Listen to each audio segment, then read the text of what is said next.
Olá, muito bom dia para você que está aí com a gente, aqui na programação da TV Câmara Campinas. Estamos chegando com o nosso Estúdio Câmara nesta manhã de segunda-feira, 6 de outubro. Como você está? Tudo bem por aqui? Tudo ótimo. E para ficar melhor, a gente, claro, né, agradece a sua audiência, a sua companhia. Hoje nós vamos falar de convivência em família e também da intolerância em casa, quando visões, crenças ou valores distintos quebram laços afetivos. Eu convido você a compartilhar com a gente a sua experiência, como é que está a sua convivência em casa. Um torce para o Guarani, outro para o Ponte Preta. E aí, como é que fica quando é dia de derby? É mais ou menos sobre isso que nós vamos falar no programa de hoje, tá bom? Manda sua mensagem pra gente, 19978293776. A nossa produção já está com o nosso WhatsApp aberto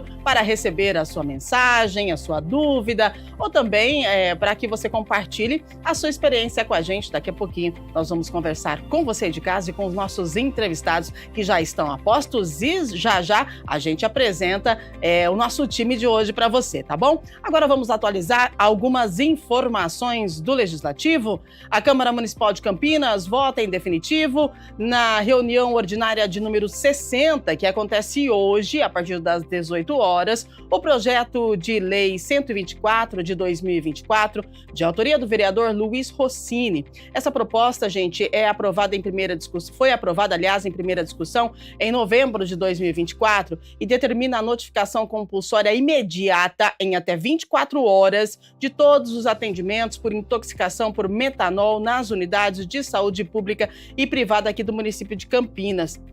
De acordo com o projeto, as notificações devem ser encaminhadas à Secretaria Municipal de Saúde e registradas no Sistema de Informação de Agravos de Notificação. O texto também define que a Secretaria e o Ciatox Campinas, da Unicamp, emitirão orientações técnicas sobre notificação, tratamento, investigação, epidemiologia, além de promoverem ações educativas sobre os riscos do metanol. Confirmada a intoxicação, as unidades deverão acionar os órgãos de segurança pública para a investigação criminal, com possível atuação conjunta do PROCON e da ANP. O descumprimento da lei poderá gerar sanções administrativas, tá? A reunião ordinária começa hoje às 6 da tarde no plenário da Câmara de Campinas, Avenida Engenheiro Roberto Mangi, número 66, no bairro Ponte Preta. Transmissão ao vivo aqui pela TV Câmara Campinas, também pelo canal da emissora no YouTube. Você pode participar, a gente conta com a sua participação, que, aliás, é muito importante. E olha só Campinas, hein? Campinas é destaque nacional em qualidade de vida e conquista segundo lugar no ranking IPS Brasil 2025. A cidade obteve nota 68,7 no índice que varia de 0 a 100. O Índice de Progresso Social, o IPS, é calculado com base em 57 indicadores sociais e ambientais distribuídos em 3 dimensões principais: necessidades humanas básicas, fundamentos do bem-estar e oportunidades. O levantamento utiliza dados públicos atualizados, abrangendo mais de 95% dos municípios brasileiros. O melhor desempenho foi registrado no eixo água e saneamento, com 93,2 pontos, reflexo direto dos investimentos realizados pela Prefeitura e pela Sanasa nos últimos anos. Em 2025, a cidade também conquistou o primeiro lugar no ranking Trata Brasil em saneamento básico, o estudo que utiliza dados do Sistema Nacional de Informações em Saneamento Básico, ano base de 2023. Muito bom, parabéns aí para a cidade de Campinas. Vamos com a previsão do tempo para hoje? Sol, né, gente? Precisa nem falar muito. Dia de sol com muitas nuvens, mas o que prevalece é o solzão lá em cima, né? E olha, gente, temperatura máxima de 35 graus, a mínima foi de 20, então vamos nos hidratar, tá? Protetor solar, sol muito quente, muito seco, então a gente precisa tomar água, respirar e vamos embora para mais uma semana que ela seja linda e muito produtiva para você. Vamos para a nossa base do programa, né? Vamos falar sobre as divergências. Em casa, a gente pensa que o lar é o nosso refúgio seguro, mas quando existem divergências de ideias, né? tem um silêncio pesado, tem um afastamento, tem um sofrimento. Para muitos brasileiros, o conflito começa pela política, sabia? De acordo com o levantamento da Ipsos, que foi realizado a pedido da BBC e do Observatório do Terceiro Setor, para 54% dos brasileiros entrevistados, a maior fonte de tensão no país estava nas divergências políticas. É um peso social que acaba sendo levado para dentro do nosso lar. Então, para a gente tentar entender, tentar desarmar e reconstruir as nossas relações, a gente recebe hoje duas pessoas muito importantes para tratar desse tema. Eu quero dar as boas-vindas para a psicóloga Daniele Martins. Ela participa com a gente pelo Zoom. Muito bom dia, Daniele. Seja muito bem-vinda. Obrigada pela sua presença aqui no Estúdio Câmara. Olá, bom dia. Eu que agradeço o convite. É um prazer estar aqui com vocês falando sobre esse tema tão importante. Maravilhosa. E para completar o nosso time presencialmente aqui no estúdio, ele que é uma pessoa que entende muito sobre essa questão aí da política, né? É um cientista político, é o Davi Carvalho, também é sociólogo, vai falar com a gente o que acontece nesse meio nosso. A gente vive numa sociedade e se a gente parar para analisar, a nossa família é a nossa primeira sociedade. Então a gente precisa entender e regular essas emoções e ter um pouquinho mais de paciência, né? Seja muito bem-vindo, Davi. Bom Bom dia. dia, Rúbia. Bom dia quem está em casa nos assistindo. Obrigado pelo convite. Estou muito contente de estar aqui. Na condição de cientista político, como você apresentou, eu acho que essa temática muito interessante, muito complexa também, Uhum. e adoro conversar sobre isso, então vamos à conversa. Vambora! E você aí de casa manda sua mensagem pra gente. Tem divergência aí? Vamos falar de time? Vamos falar de política? Delicado falar de política, principalmente dentro de casa. Aí eu pergunto para a Dani, né, a Daniele, nossa psicóloga, quando as diferenças de opiniões dentro de casa, seja sobre política, religião ou até pequenas escolhas do nosso dia a dia, elas não encontram espaço saudável de diálogo, muitas famílias acabam se distanciando, né? Agora, como que a psicologia, Daniele, explica esse impacto emocional e afetivo? E às vezes a gente não tem o controle e isso acontece dentro da nossa própria casa. Você pode explicar para a gente, por favor? Rúbia, muito importante que você falou ali no começo, né, na entrada, sobre o quanto que o clima fica pesado quando existem essas diferenças. O problema não é as diferenças em si, né? O que destrói as relações é quando vira ameaça, né? Para o ambiente, o sistema nervoso entende que tem um risco, a gente não está seguro. E quando não está seguro, a gente não consegue negociar, a gente não consegue conversar, se expor. E aí que se torna o grande problema, esse peso que você falou no começo. Exatamente. É interessante a gente falar disso, porque às vezes não é o tema em si que rompe, mas a forma como as pessoas se relacionam diante desse tema, né? A rigidez ou a falta de escuta acabam minando a convivência. Agora, Davi, olhando pela lente da sociologia, olhando pela lente da política, você que é um cientista político, né? A gente pode dizer que esses conflitos dentro de casa eles refletem, de certa forma, as divisões que a gente vê na sociedade, a gente traz o que a gente vive lá fora para dentro da nossa casa, em especial a intolerância? Ah, sem dúvida, Rúbia. Essa complexidade da política atual, ainda mais nos últimos anos que no Brasil a gente tem vivido tempos mais polarizados, né? Uhum. A casa da gente, a nossa família, ela não está incólume, ela não é fechada em relação a isso. Ao contrário, como você bem apontou, essas questões vêm parar no Uhum. interior do convívio familiar. Sim. E aí você citou uma palavra bem interessante aí que ajuda a gente a entender o que tem acontecido no âmbito das famílias, que é a ideia da rigidez. Por Uhum. quê? Porque eu costumo dizer o seguinte, Rúbia, a diversidade de ideias no âmbito da política, ela é muito bem-vinda, na verdade, porque ela tem um Sim. potencial bem interessante de, nas trocas, nos diálogos, nas interlocuções entre as pessoas, de que as pessoas evoluam juntas e aprendam juntas quando tem diferenças de opinião. Mas tem um porém aí, um porém muito interessante, que é o seguinte: isso requer certa flexibilidade, certa tolerância. E, infelizmente, naturalmente, algumas pessoas não conseguem lidar muito bem com o contraditório, com a opinião divergente. Há pessoas um pouco mais dogmáticas, e aí isso gera, com toda certeza, um potencial enorme de conflito, que tem ido parar no âmbito das famílias, sem dúvida. Que, mais uma vez, elas não estão separadas do restante da sociedade, né? Exatamente, né, a nossa primeira socialização, no meu ponto de vista, acontece dentro da família, porque se você não é capaz de conviver em harmonia com a sua família, como é que você vai conviver em harmonia lá fora, né? Perfeito. Dentro de casa, mais do que vencer a discussão, o que está em jogo, na verdade, é preservar esse vínculo familiar que a gente precisa ter, e isso nem sempre é fácil quando o tema é carregado de emoção, né? Porque são as emoções que falam quando a gente acaba tendo intolerância um com o outro. Agora, Dani, quando o silêncio se instala, né? Porque daí eu não concordo com o que meu irmão, ou então minha tia, enfim, a minha família vive, ou fala, ou prega, enfim, aí cria aquele clima pesado em casa, né? E aí o silêncio se instala. Isso deve ser muito ruim. Que caminhos a gente pode construir aí para tentar retomar um diálogo, né? Sem que cada um se sinta obrigado a abrir mão da sua opinião, da sua convicção.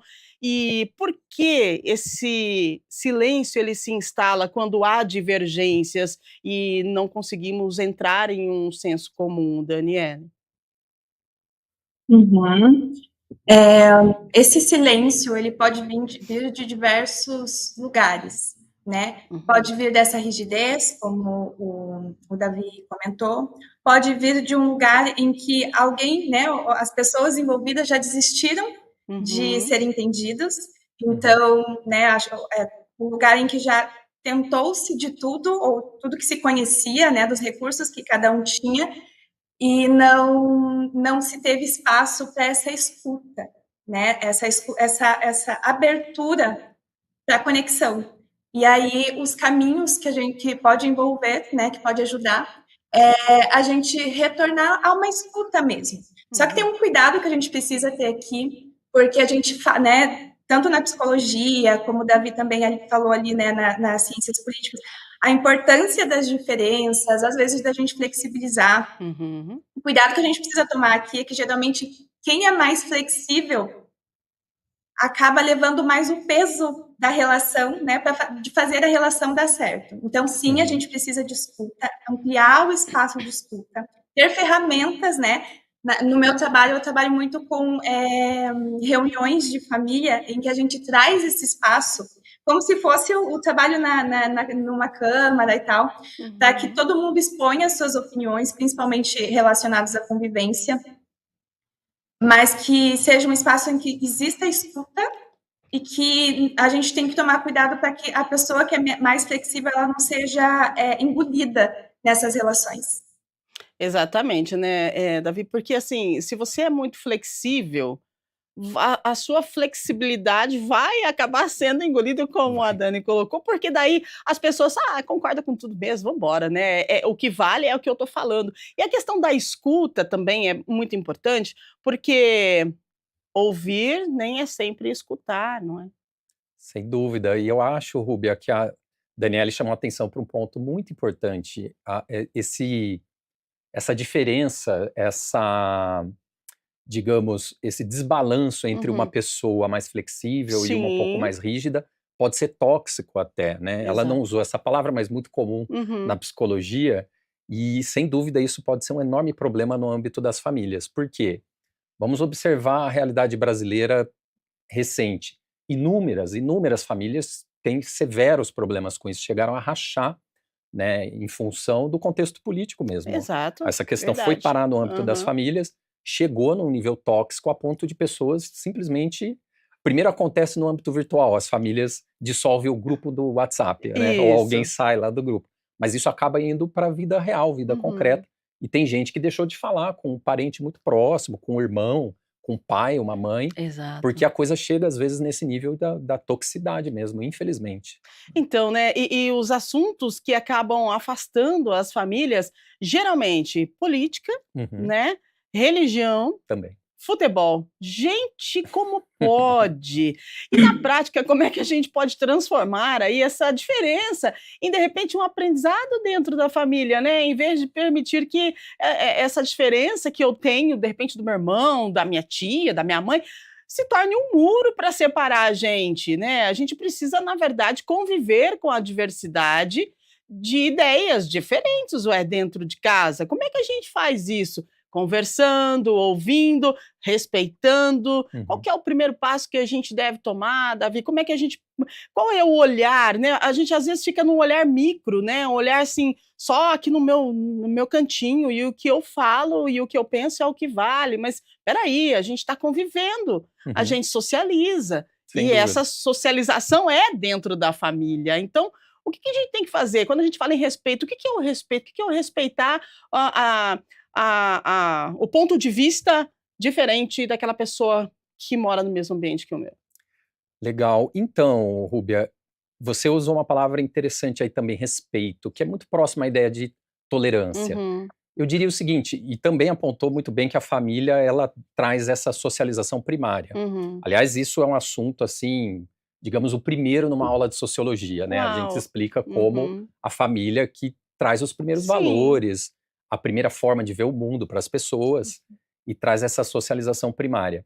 E aí, a própria ideia de tolerância e de respeito tem que ser ensinada no âmbito das famílias. Uhum. Porém, muita gente não tem essa instrução, então eu vejo uma falha, inclusive no sistema educacional, que deveria trazer mais desse aspecto, para além da educação formal, também algo no campo emocional, né, Uhum. no sentido de ensinar, de educar as pessoas a serem mais tolerantes, a serem mais respeitosas umas com as outras. E no campo que eu trabalho, na ciência política, Rúbia, em especial, eu estou numa sub-área da ciência política, que é a neurociência política. Inclusive, fiquei contente de ver que a Daniela é psicóloga, porque tem uma proximidade muito grande com a Sim. psicologia, esse subcampo que eu trabalho. E aí, uma conclusão dessa área de estudo é a seguinte: as pessoas não mudam umas às outras, né? Uhum. Inclusive, isso há repercussões no nível neural, do ponto de vista da opinião política. Há estudos modernos com ressonância magnética que mostram diferenças assim substantivas mesmo entre pessoas de ponto de vista Dife opostos Uhum. ou diferentes apenas. E aí, se você conclui que isso chega a influenciar até no nível biológico, Uhum. então significa que ninguém muda ninguém numa conversa, num debate. Logo, a gente tem que, né, ampliar essa tolerância, porque senão ninguém chega a lugar algum e apenas a gente fica apenas no campo do conflito, né? Ninguém se transforma, ninguém muda o outro por completo, porque muitas vezes as pessoas engajam em debates nessa perspectiva, achando que vão mudar completamente a visão do outro, justamente por não ter essa tolerância de entender que o outro tem uma opinião diferente e tá tudo bem, né? Interessante. Você falando isso me faz questionar a Daniele referente a nós seres humanos, né.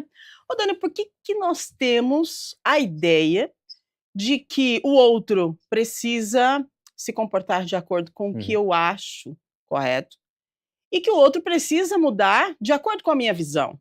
Porque sempre a gente quer mudar o outro, porque sempre nós apontamos os defeitos do outro. O que que acontece com o nosso cérebro? O que que acontece com o nosso psiquê? Por que que a gente sempre está olhando para o outro e achando que o outro tem um defeito, achando que o outro precisa melhorar, achando que o outro precisa mudar? Uhum. Por que que a gente não consegue olhar para nós mesmos e tentar equilibrar o meu eu e o outro? Muito interessante essa pergunta. Eu acho que quando a gente olha, né, para essas relações e o quanto que a gente está, muitas vezes, de uma maneira tão inconsciente, tentando mudar o outro, Uhum. é porque a gente não está conseguindo olhar para a nossa própria desregulação. Hum. Né? O que que eu falo? Né? O que que eu quero falar com desregulação? A diferença, ela traz na gente uma sensação de incoerência, desconforto, incômodo. Uhum. Os conflitos trazem para a gente uma sensação de desconforto, principalmente em nossa sociedade, até na cultura brasileira, em que a gente é educado a agradar o outro, né? E aí, só que assim, isso tira da gente o nosso olhar para a gente mesmo, para as nossas necessidades. É muito mais fácil eu apontar para o outro, por exemplo, eu estou no trânsito e eu estou com pressa, né? Eu tenho que chegar em tal lugar rápido. E aí a pessoa que está na minha frente, ela está numa velocidade ok ali, dentro do parâmetro. E aí a minha tendência, né, enquanto ser humano, é eu ficar com raiva e falar, olha só que pessoa lerda. Mas se é o contrário, eu estou no trânsito e a pessoa que está atrás de mim está apressada e está ali, né, demonstrando que está com pressa, eu vou falar que aquela pessoa é muito apressadinha, muito impulsiva. Então, parece que o olhar é sempre o outro. Quando a gente olha para a gente mesmo, a gente tem que se responsabilizar. Nossa, eu estou com pressa. Nossa, eu estou sempre atrasado, então tem que sair mais cedo antes, né, para chegar nos lugares a tempo e sem pressa, sem ficar pressando os outros. Então, eu tenho que voltar para mim, e a autorresponsabilidade é algo que é difícil. É muito difícil a gente olhar o que a gente pode fazer na nossa vida ao invés de apontar para o outro. Interessante, não é, Davi? Porque a gente fala assim, quando a gente fala da convivência familiar e desses conflitos que acontecem aí por conta, vamos colocar os 3 pontos que eu falei e vou retomar, a religião, a política e o futebol, né. É sempre a nossa visão que é assertiva, é sempre a minha visão Sim. que eu que tenho razão. E aí o outro ele precisa se moldar de acordo com o que eu penso para que as coisas possam acontecer. E se a gente for parar para pensar em questão de família, então vamos lá, educação dos filhos, né. Muitas vezes a gente, tem filhos que pensam de forma muito diferente dos pais, isso acaba gerando um atrito, é um choque de gerações que a gente fala, né, o que pode acontecer, esse crescimento de uma criança que vai virar um adolescente, que vai virar um adulto, que ele vive dentro de uma família que tem esse choque de geração e que tem a falta, de equilíbrio, né, quando a gente fala do respeito, da minha opinião, né, a família, cada um tem a sua opinião, aí já não tem o respeito das opiniões, tem uma falta de equilíbrio, daí tem o filho que pensa diferente do pai, diferente da mãe, daí tem um choque de gerações.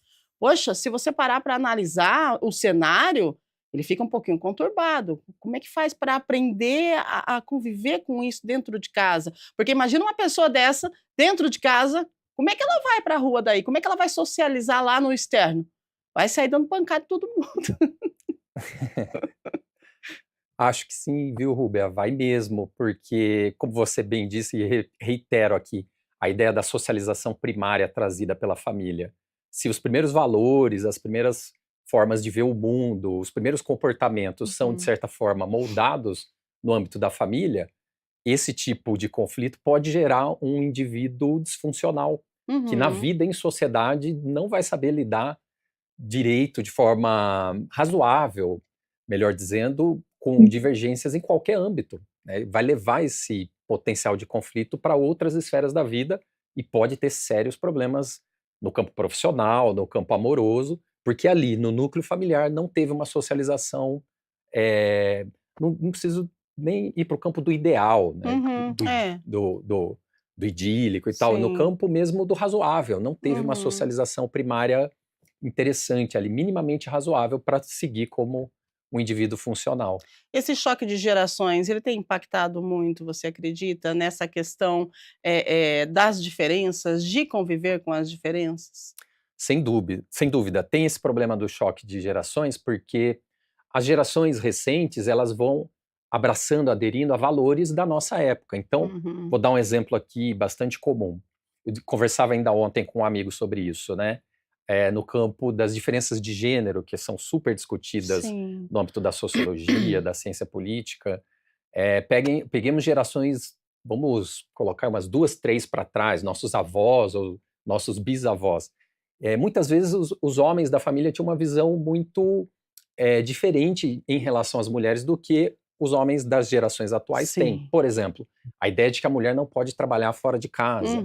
As gerações atuais já não aceitam isso. Então, esse tipo de choque de valor acontece o tempo todo, porque os valores da sociedade como um todo vão se transformando e cada geração tende a ter os seus. Então essa é mais uma fonte de conflito, né, essas diferenças de geração. Interessante, né. Esse ponto é importante, porque o lar também é um espaço de aprendizado. Quando a gente fala de choque de gerações, a gente precisa entender que conviver com gerações que pensam diferente pode ser enriquecedor, né, se houver uma abertura, não é, Dani? Porque essa questão, do choque de gerações, quando a gente, fala das diferenças, né, que a gente precisa conviver com elas, a gente precisa respeitar as diferenças das pessoas que vivem no mesmo ambiente que a gente, né, a nossa família, tem aí o choque de gerações que tem um pouquinho de dificuldade, não sei se essa é a palavra correta, para aceitar as diferenças. Existe muita dificuldade, né?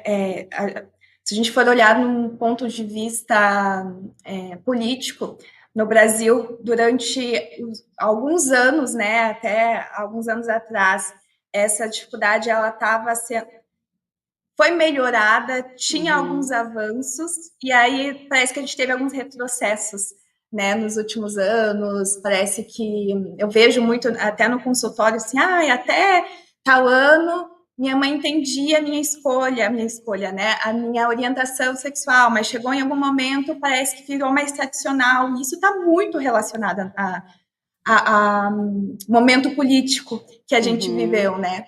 E aí, né, acaba influenciando, trazendo sim esses choques de valores.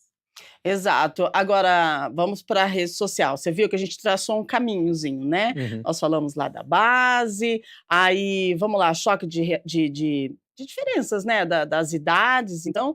E agora vamos para a rede social, porque a rede social é um cenário polarizado, cada um reforça a sua bolha de opinião, né? O ambiente digital ele interfere nas relações dentro de casa. É curioso a gente perceber que muitos consumidores nas telas, muitas vezes pautam as conversas da sala de jantar, às vezes, Uhum. né. Então o digital acaba invadindo o doméstico e isso, exige ainda mais preparo para lidar com os conflitos, para lidar com as diferenças na família. Imagina alguém lá, uma família que vai sentar na mesa para poder sentar lá para poder fazer um jantar, né, todo mundo junto, aí vem o bendito celular ali e alguém começa a rolar a tela e tem um ponto específico, vamos falar lá uma guerra que está acontecendo e aí vem a questão da política e um tem uma opinião, o outro tem outra, então o que era para ser um ambiente ali gostoso, né, uma troca de energia positiva, de carinho, porque a comida, né, um jantar significa uma troca Uhum. de amor, de carinho, vira um um negócio totalmente distorcido por conta de um assunto que estava ali no celular e que essa rede social fez virar uma bagunça dentro de casa. Eu gostaria que você, como cientista político, trouxesse para a gente o poder da influência, né, dessa questão aí da rede social, da internet e dessa polarização que a gente vê e acaba trazendo perdão, ó o bichinho do tá seco, e acaba trazendo para dentro de casa em um momento em que as pessoas estão reunidas e era para ser um momento de troca de afeto. Sim. Olha, Rubi, eu acho que você trouxe um ponto centralíssimo na discussão. As redes sociais, elas não são só o cenário onde isso acontece, né, o terreno onde isso acontece. Elas são a causa dessa polarização. Uau. E a gente precisa lembrar que elas vieram para ficar. Não É. tem como, no âmbito da tecnologia, a gente retroceder. Isso não vai mudar. Então, a internet ali, a partir do começo do século XXI, e aí depois, com o desenvolvimento das redes sociais, que são super abrangentes, aliás, o Brasil é o país que mais usa o WhatsApp do mundo, né? Então, isso acirra os ânimos, porque as pessoas vão começar a se posicionar Sim. e, inclusive, vão encontrar seus semelhantes que acabam reverberando muito. A gente tem um conceito na ciência política que é a ideia de câmara de eco, que acontece dentro das redes sociais. As pessoas acabam recebendo informações apenas dentro do seu grupo ali. Há até uma vertente da ciência política que chama isso de tribalismo, né? Você encontra os da sua tribo. E aí toda a informação que você recebe vem do seu grupo. Quando você se depara com outro grupo, com a outra tribo, fica muito difícil o diálogo. E essa polarização, portanto, ela é muito acirrada no momento em que as redes sociais vão ganhando o mundo e se tornando tão presentes na nossa vida.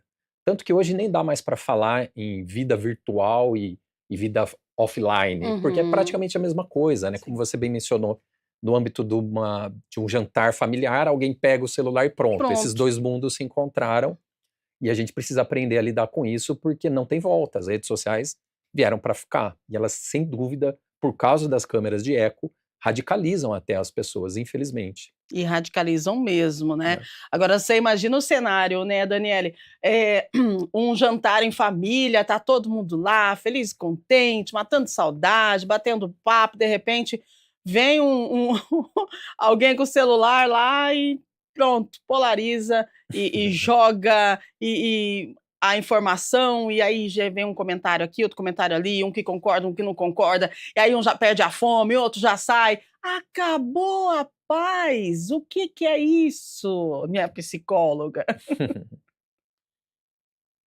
Eu fico, né, quando a gente olha para esses cenários, eu fico pensando assim, nossa, o quanto que falta alguém, às vezes, nesse ambiente, que consiga fazer uma leitura do que está acontecendo ali Isso. e, Uhum.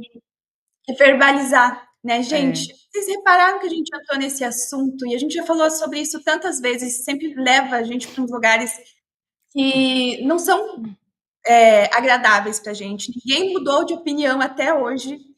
Vamos falar e daí redirecionar para algo que seja mais prazeroso e que cumpra a função daquele jantar, daquele momento. Quando a gente fala, né, da importância da escuta, eu vejo que sim, é muito importante a escuta, mas quando são assuntos que a gente sabe que vai levar para o crescimento, que são indispensáveis, né? Então, assim, quando a gente pensa na família, como que a gente vai utilizar os recursos financeiros que a gente tem? Opa, isso é muito importante a gente ter um consenso. Agora, a religião, a política, o time de futebol, apesar de serem assuntos muito importantes, se a gente não tem uma base, né, e a escuta, vamos redirecionar, né, vamos olhar para o todo e valorizar o que é mais importante, principalmente naquele ambiente de troca, que é a conexão. É verdade, né, às vezes seria interessante alguém de fora, né, observar essa Espécie de mediador, né? situação, é verdade. Uma ideia aí, coloca uma câmera em cima, assim, quando vocês forem se reunir, e aí depois dá uma olhadinha em tudo que aconteceu. É bem delicado essa situação, né, e o porquê, né, que a política a gente está falando dos 3 pontos, mas tem outras situações que levam sim essa questão da divergência dentro de casa, né, da intolerância. Mas por quê? Por que que a gente não entende que tudo bem, eu vou para o lado A, você vai para o lado B e tá tudo certo? O que que acontece, né, com o ser humano? E qual a melhor forma de se viver então, você que é cientista político, o que que a ciência da política traz para a gente? Por que que a gente é tão intolerante? E com os nossos, Uhum. né, com os nossos, que hoje a gente está falando da intolerância dentro de casa, não quero nem começar a falar da intolerância no exterior, Sim. da intolerância lá fora, quando você passa do portão para fora, aí o bicho pega. É É. no trânsito, é no supermercado, é no posto de gasolina, gente, é em todo lugar, a gente percebe, a gente vê. Se você ficar parado num lugar, você consegue observar como as pessoas são intolerantes. Isso começa a partir de uma buzina, né? Alguém Uhum. passa aqui você não sabe se aquela pessoa está correndo porque ela está atrasada, se ela passou na sua frente porque de repente ela está precisando ir para um hospital. A gente não sabe do outro, a gente só sabe o que aconteceu, né? E aí você tem uma reação, o simples fato de se colocar a mão na buzina, ali já é uma intolerância. Você já, tipo assim, se mostrou irritado por conta de uma ação do outro. O que que acontece? É assim mesmo? Vai ser assim sempre? A gente pode mudar? O que que a ciência da política traz para a gente referente ao nosso comportamento do dia a dia? Então, Rúbia, no âmbito da política, que acaba congregando Sim, outras áreas que é super tudo. amplo, Aham. né? O que eu posso te dizer, porque, como disse, eu tenho esse objeto de estudo e dentro da área trabalho com neurociência política. Estudos recentes mostram que, se as pessoas são diferentes e isso acaba reverberando de fato no âmbito psicológico, cognitivo e até mesmo fisiológico, o que fazer diante dessas diferenças? Sim. É entender que elas podem chegar num nível visceral e que não há como, de fato, mudarmos uns aos outros. E aí, a própria ideia de tolerância entra em xeque, e como mudar isso, que foi o final da sua fala anterior. É muito complicado, e a gente precisaria de investimento pesado, não só no sentido financeiro, né? Estou falando no sentido de energia, em educar as pessoas para a tolerância, né? Isso tem sido feito, sem dúvida, tanto que a gente não pode dizer hoje, penso eu, que o Brasil, por exemplo, é um país mais intolerante do que no passado. Pelo menos em relação a alguns pontos. A Daniela citou, por exemplo, a questão da orientação sexual. Penso eu que hoje, na média, né, somos um pouco mais tolerantes em relação a essas diferenças do que no passado. As diferenças de gênero e outras discussões modernas. Mas é realmente bastante difícil, e daí o papel, como eu apontava em fala anterior, do sistema educacional. A gente precisa ser educado a viver em sociedade de forma cívica, tolerante, respeitosa, e isso acontece no âmbito, tem que acontecer no âmbito das famílias, mas também no sistema educacional, porque muitas dessas famílias não são aparelhadas com essas ideias, até mesmo do ponto de vista teórico isso pode ser trazido. Então, assim, daí a importância, por exemplo, das ciências humanas, no ensino fundamental, no ensino médio, da sociologia, da filosofia, para trazer esse tipo de reflexão e as pessoas irem aprendendo a serem mais tolerantes. Poxa vida, a gente vai ter que aprender a ser mais tolerante. Cara do céu! Agora, quando a gente fala em política, política mesmo, partido, política, né? Essa intolerância, ela tem uma dimensão que é impressionante, né? O que acontece? Por que disso? Por que não aceitar que você é do partido A, eu sou do partido B e a gente vai trabalhar junto para um bem comum, independente da tal da bandeira? Política, estou falando de política mesmo. Sim. Qual que é a sua visão sobre isso?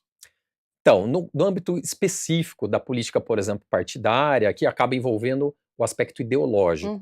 Vamos usar os termos que surgiram desde lá da Revolução Francesa, no final do século XVIII, a divisão entre esquerda e direita.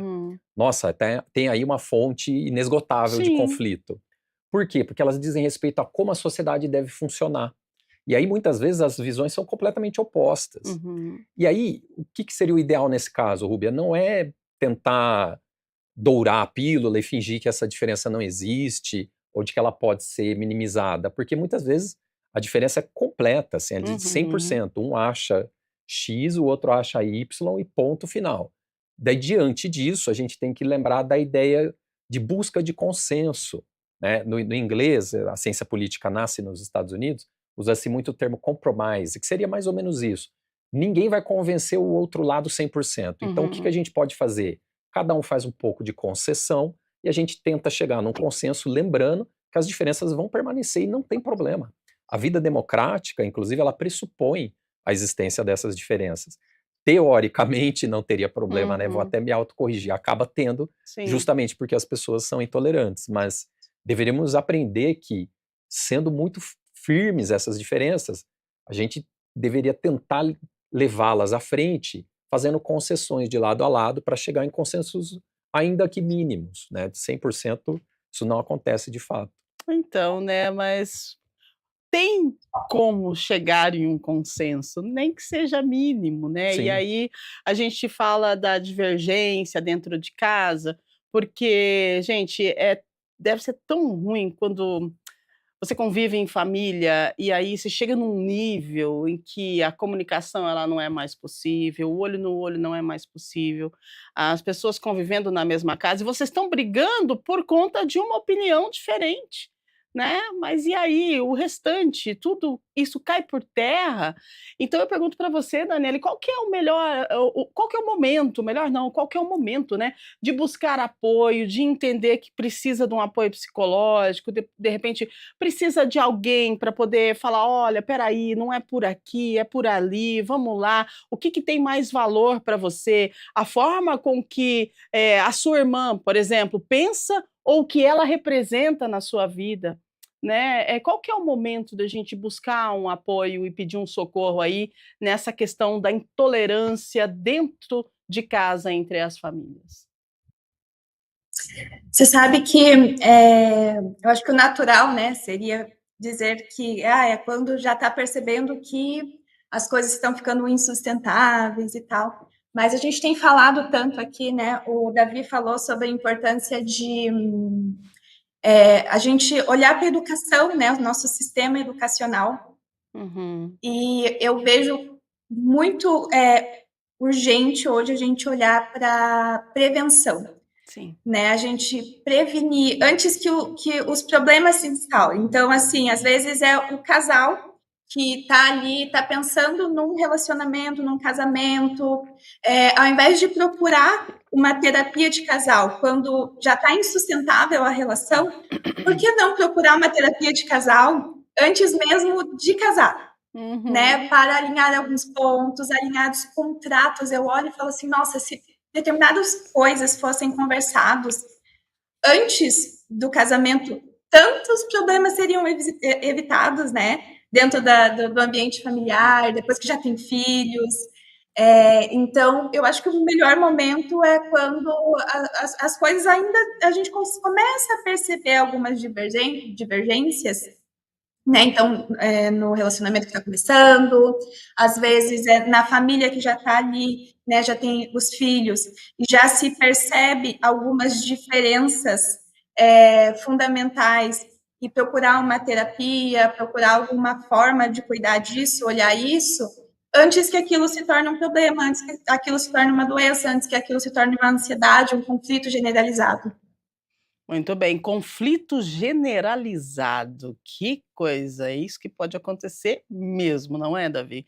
Conflito generalizado entre as pessoas que formam aí essa determinada família por conta Uhum. de uma intolerância, de eu não entender que você pode ser diferente de mim e tá tudo bem. Sim, e a profundidade, né, dessas Uhum, diferenças pode ser tão grande que tem um potencial inesgotável realmente de conflito. E aí eu queria comentar um pouco no sentido do que a Daniela apontava, uhum. em relação ao que pode ser feito sobre isso, Sim, né. Obviamente, como psicóloga, ela aponta na própria ideia de terapia, que óbvio exato. é uma saída, mas eu diria, Rúbia, que no âmbito das famílias, é possível também as pessoas fazerem algo que muitas famílias já fazem de um ponto de vista tácito, ou seja, sem falar, Uhum. que é o seguinte, é um acordo que muitas delas têm silencioso de não vamos comentar sobre tais tópicos. Sim. E isso pode ser explicitado, inclusive, numa reunião familiar. Olha, pessoal, a gente entendeu que temos diferenças aqui e vamos simplesmente passar por cima delas. Cada um Uhum. tem a sua, tal como no âmbito religioso no Brasil sempre se fez isso. É possível ser feito isso também no âmbito da política. A gente não vai convencer de fato uns aos outros e Uhum. vamos conviver considerando que essas diferenças existem, mas a gente simplesmente não toca no assunto. Porém, eu colocaria aqui um porém, que voltando no tópico lá atrás que a gente conversou, que é o ponto da toxicidade, que se É. chega num nível, né, em que, sei lá, uma pessoa da família tem uma visão um pouco mais extremista, aí às vezes essa ideia de simplesmente não vamos falar disso não funciona, porque aquela pessoa vai insistir em trazer os pontos ali, e muitas vezes a saída, muito infelizmente, é a ruptura até, de você abrir mão de uma relação, porque o outro é tão intolerante que não é possível fingir que aquilo não existe, né, e simplesmente viver com base nos outros pontos de comunhão de uma família, por exemplo. Ah, nós seres humanos, É. né, precisamos ser estudados, não tem jeito.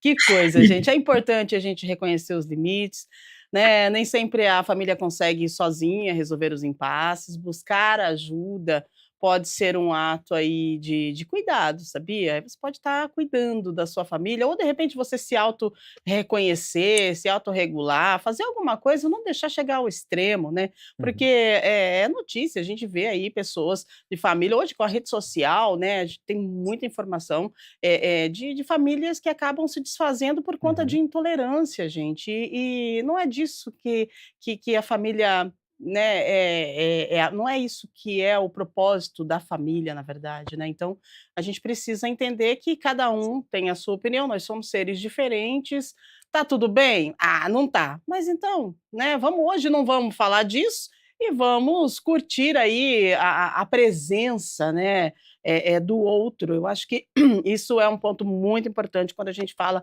de família. Não se reúne, né, cada um tem a sua função. Daí quando se reúne, vamos se reunir para discutir situações que a gente sabe que não vai mudar, porque você tem a sua opinião e eu tenho a minha. Qual é o intuito da discussão? Né? Se a gente para analisar friamente, é isso. Ah, Rubem, é fácil falar.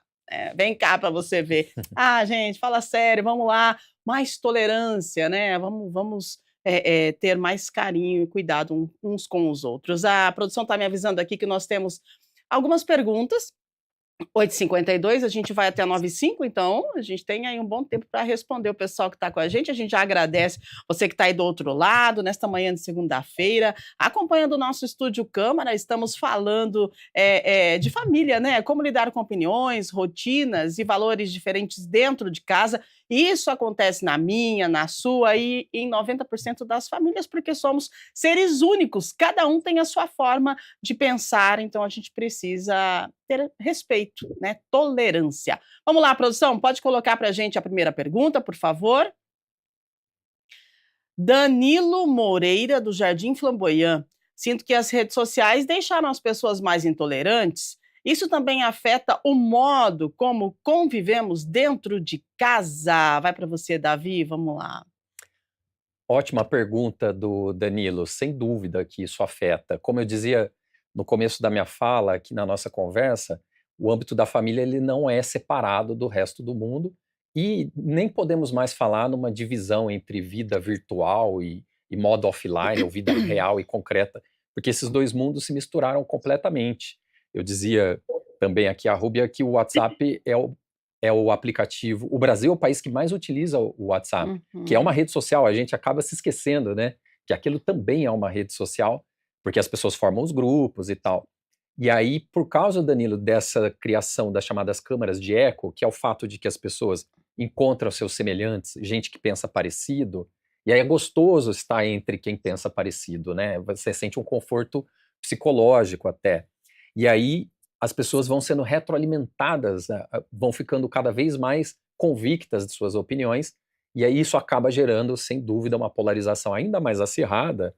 E eu dizia, as redes sociais não são só o terreno onde isso acontece, elas são a causa desse acirramento, do conflito, da polarização. E isso acaba sendo um problema para a convivência, sem dúvida, sem dúvida. Então, e por isso que a gente chega no debate aqui no ponto de pensar o que pode ser feito diante disso, porque, sem sombra de dúvida, o mundo das redes sociais aumenta, é uma das causas centrais do acirramento desse conflito. Poxa vida, né? Abandona o celular, põe na gaveta e bora aí confraternizar com a família. Agora 8h54, vamos lá. Mais uma pergunta para a gente, por favor. Agora a gente passa para nossa psicóloga. Quem está com a gente? Ana Paula Siqueira, do Jardim Aurélia. Tenho um irmão com ideias opostas às minhas e a discussão vira um campo de guerra. Como manter o respeito sem cortar o contato? Ei, Ana Paula, vamos lá, nossa psicóloga. Ajuda a Ana Paula lá do Jardim Aurélia. Eu sei como que é ter um irmão com ideias opostas. E eu acho muito interessante, assim, né? Porque olha que como vem do mesmo lugar, vem da mesma educação e com ideias, né, tão diferentes. E muitas vezes a gente até se assusta, né? Como que essa pessoa, com ideias tão diferentes, conviveu comigo por tanto tempo, assim. Só que muitas vezes a gente está olhando para as estratégias que aquela pessoa está utilizando para atender alguma necessidade ou algum valor pessoal. Qual que é a diferença? Então, assim, eu tenho a necessidade de tomar água. Eu posso escolher tomar em um copo ou eu posso escolher tomar em uma xícara, uma caneca. São estratégias diferentes, são escolhas diferentes de atender a mesma necessidade. E muitas vezes a gente está olhando muito mais para estratégias e brigando muito mais relacionadas a questões da forma com que a pessoa está utilizando, né, para atender aquela estratégia, aquela necessidade.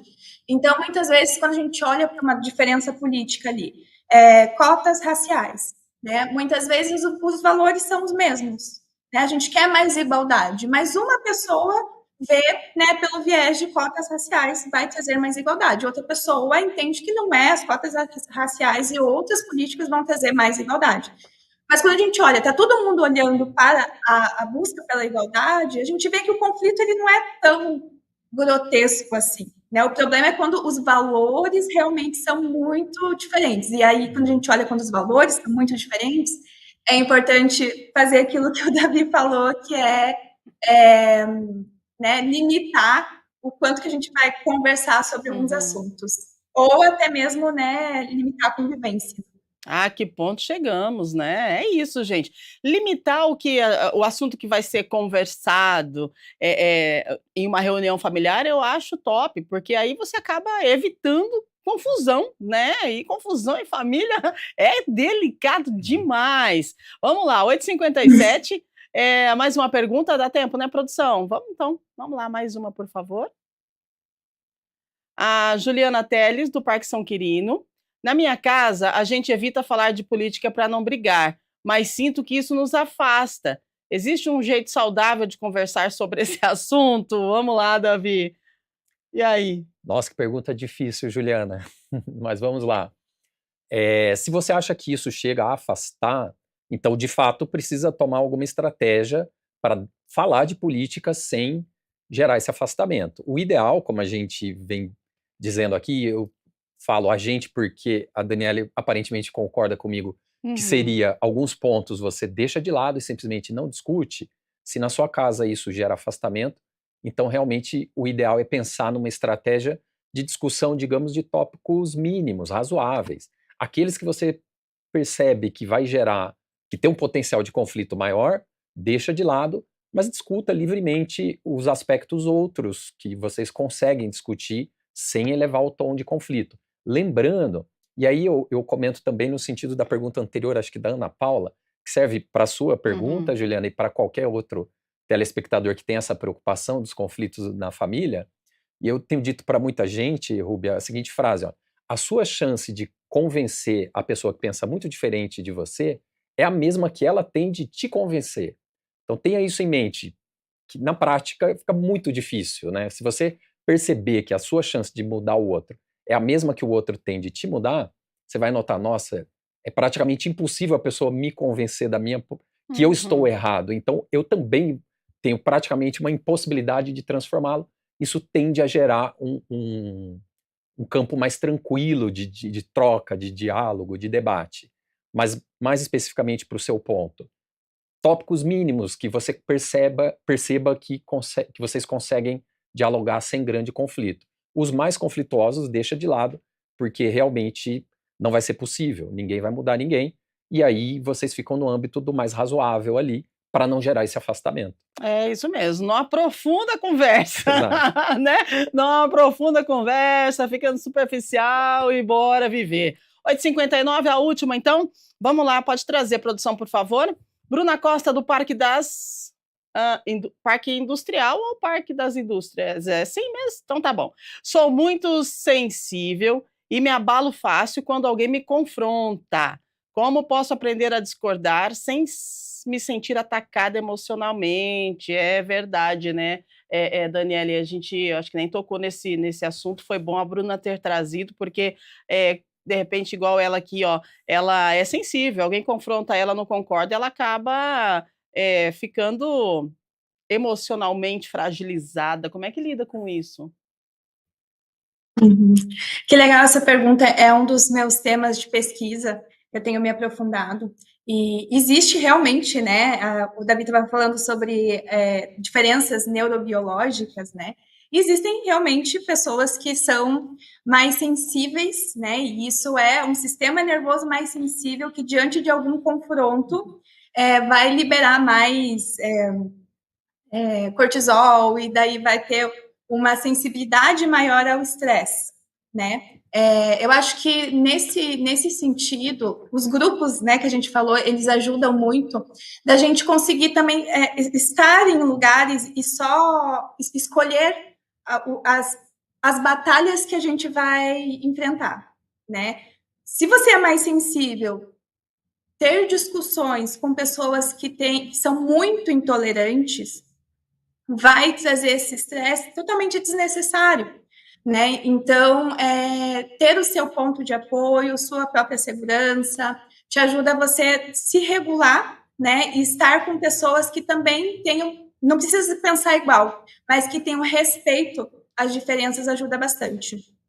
Muito bem. É isso, gente. Casa não é lugar onde a gente concorda sempre, não, né? Mas a casa é um espaço onde a gente precisa aprender a discordar com cuidado, não é mesmo? A tolerância ela não é fraqueza, mas é uma coragem para acolher o outro, né? E que a gente precisa entender que a nossa casa, a gente é um lar. Não é um campo de batalha, não. Né? Se Uhum. você viveu ou vive esse desafio, pensa, respira, não coloca a conversa, né, que você sabe que o assunto que você sabe que vai dar problema, né, em xeque. Vamos lá, vamos respirar, vamos tolerar, vamos respeitar as diferenças, né, que elas sejam muros e não que elas não sejam, aliás, muros e sejam pontes para a gente poder se aproximar do outro e fazer uma troca saudável. A gente vai encerrando o programa por aqui. Eu quero agradecer os nossos convidados de hoje, um bate-papo bem interessante, bem legal, de algo que realmente acontece nas famílias e que realmente a gente precisa entender o limite de tudo isso para não virar bagunça, né? Eu agradeço a sua participação, Davi, obrigada mesmo pela sua contribuição. Acho que é bem importante esse tema e é claro que a gente podia conversar mais sobre isso, mas a gente já deu aí uma pincelada, uma virada de chave para quem está em casa parar a pensar, falar, opa, acho que eu vou pegar esse tema aí, esse assunto, né? Vou colocar na sacolinha, guardar ele e conviver com mais tranquilidade. Exato, eu que agradeço, Rúbia.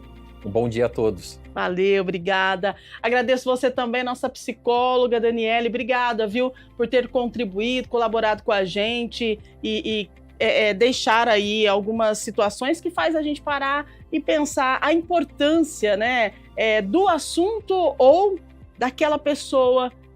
Qual que é a importância, colocar na balança, né, e ver o que representa mais para mim, o assunto em tese ou a pessoa que vai falar sobre esse assunto, né? Então, muito obrigada aí pela sua participação. Obrigada, Rúbia. Obrigada, Davi, também, né, pela troca e pessoal aí de casa que acompanhou. Valeu! É isso, gente. Hoje nós falamos sobre a intolerância, né, dentro da família, como que a gente lida com as opiniões, com as rotinas e com os valores dentro de casa. A gente agradece a sua audiência, a sua companhia. Eu quero lembrar você que amanhã a gente continua falando de família. A gente vai falar de família estendida. Gente, quantas pessoas moram aí na sua casa? Então, quando os parentes vão morar junto com o casal, né? Vamos lá. A convivência pode ser uma fonte de apoio, mas também pode gerar conflitos. A gente vai conversar sobre como as diferenças de valores, gerações e expectativas podem provocar atritos ou até mesmo transformar esses momentos em oportunidades de união. É isso, ó, sogros, cunhados, avós, tios, primos. Você já pensou uma casa onde toda essa galera convive? E aí? Quais os limites que precisam ser estabelecidos, né, para preservar a saúde das pessoas que vivem nessa casa, principalmente de um casal? De repente você tá lá, poxa, né, tem gente precisando disso, daquilo, vamos se reunir, vamos morar todo mundo junto. Aí você, seu marido, você, sua esposa, enfim, o casal, né? E aí vem tio, sobrinho, primo, todo mundo. Mas como? Para evitar conflitos. A gente vai tentar entender isso aí amanhã, a partir das 8 da manhã, em mais uma edição do nosso Estúdio Câmara. A gente vai ficando por aqui, agradecendo você de casa, agradecendo aos nossos convidados. Semana está começando, programação da TV Câmara Campinas feita com muito carinho, especialmente para você. Nós temos a Íria, daqui a pouquinho, da nossa central de inteligência artificial, atualizando as informações. Ao meio-dia também nós temos o nosso Câmara Notícia, com informações do Legislativo, aqui da nossa cidade de Campinas. Campinas. E, claro, a programação da TV Câmara Campinas, sensacional, feita com muito carinho e com muita responsabilidade de toda a nossa equipe, especialmente para você que acompanha, então, a nossa programação. Grande abraço, fique bem, uma semana linda e produtiva para todos nós. Guarda o assunto polêmico na caixinha, tá bom? E bora socializar com a família. Esse é o nosso ponto de equilíbrio, que seja o seu também, tá bom? Valeu, tchau, tchau e até amanhã.